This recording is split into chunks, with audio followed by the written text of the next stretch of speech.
የኤፌሶናውያን ምሳሌ። የኤፌሶን ሰዎች በተለወጡ ጊዜ ባህሪያቸውንና ልምዶቻቸውን ለወጡ። የእግዚአብሔር መንፈስ ባሳመናቸው ጊዜ ፈጣን ምላሽ በመስጠት የጥንቆላ ምስጢሮቻቸውን በሙሉ አጋለጡ።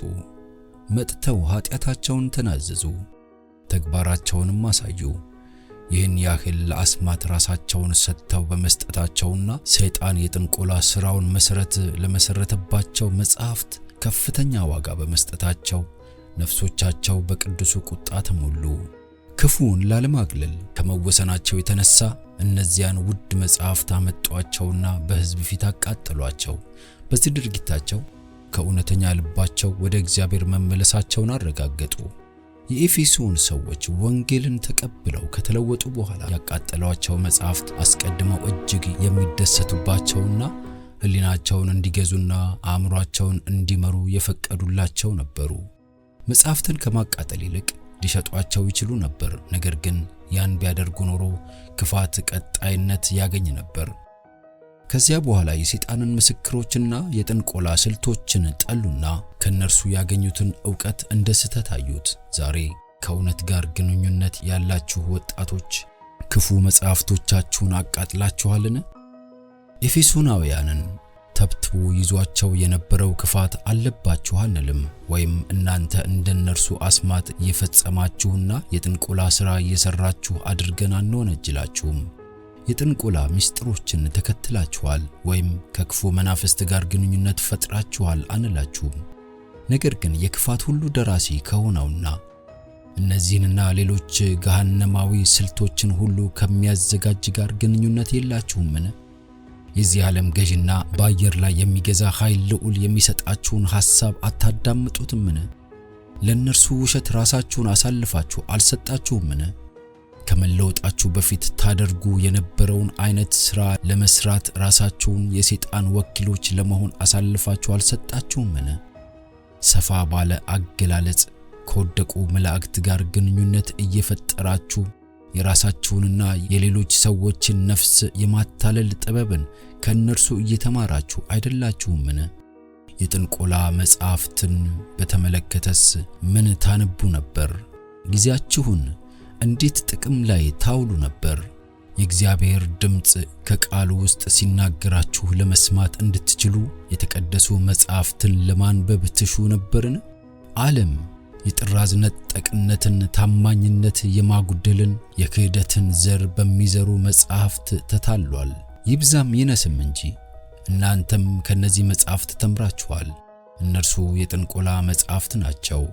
እግዚአብሔርን ከአእምሮ በማስወጣት ነፍስን ከእውነት እረኛ የሚለዩ መጻሕፍት ናቸው።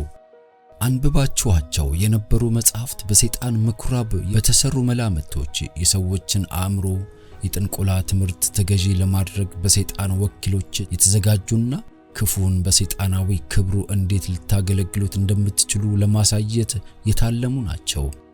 ትክክል ባልሆኑ ጥርጣሬዎች የሰዎች አእምሮ እንዳይረጋጋ ለማድረግ ተሰልተው የተዘጋጁ ትክክለኛ ዝንባሌ የሌላቸው መጻሕፍት ምንኛ በርካታ ናቸው። በእነዚህ መጻሕፍት ላይ ሰይጣን መርዘኛ እስትንፋሱን እፍ ያለባቸው ስለሆኑ እነርሱን የሚያነባውን ነፍሰ ገዳይ የሆነ መንፈሳዊ ወባ ያጠቃዋል። አእምሮን በግምትና በሞኝነት በመሙላት ለእውነትና ለጽድቅ ቃላት ጥላቻን የሚፈጥሩ የልብ ወለድ መጻሕፍት በዓለም ውስጥ ምንኛ የበዙ ናቸው።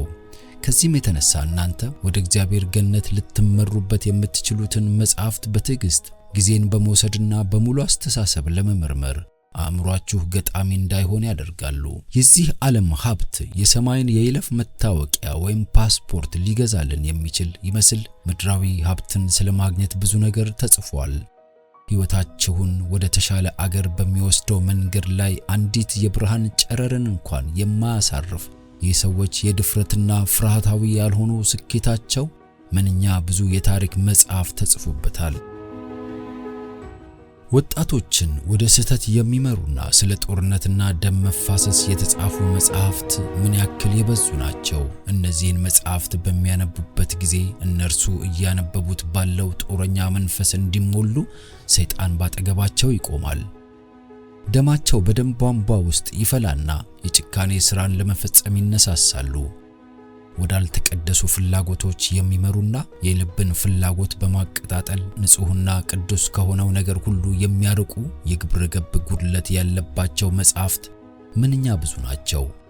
በውስጣቸው የነበሩ እይታዎችና ስዕላዊ መግለጫዎቻቸው አንድ ጊዜ በሰማይ አደባባዮች ከፍ ብሎ በነበረው መልአክ መንፈስ የተዘጋጁ የጥንቆላ መጻሕፍት ነበሯቸው። የጥንቆላ መጻሕፍት መቃጠል አለባቸውን ብዬ ጠይቃለሁ። በሰይጣን ምኩራብ ውስጥ ፍትወትን ለማነሳሳትና ለመፈጸም የተዘጋጁ ማራኪ ቦታዎች አሉ።